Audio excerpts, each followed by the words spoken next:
Hello everyone! Welcome sa aking mini vlog. Ayan. Pagkagaling natin sa hospital, ayan, diretso cooking naman tayo. Magluluto na naman ang kanyang. So, ayan, hindi ko alam kung anong isda to. Galunggong ba ang tawag dito sa atin?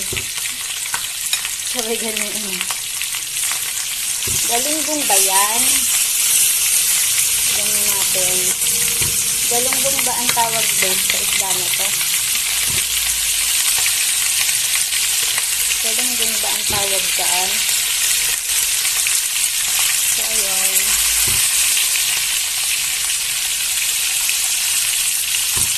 Parang okay na siya. So, galunggong ba ang tawag dito?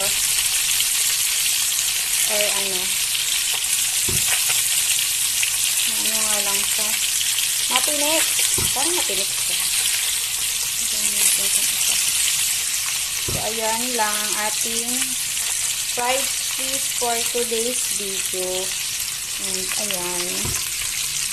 Sarap nito yung malutong yung ulo. Kinakain ko ang ulo nito kapag tostado siya.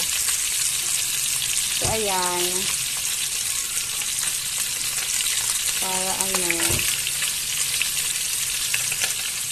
Yan lang guys. Thank you for watching. Keep and safe. And don't forget to subscribe.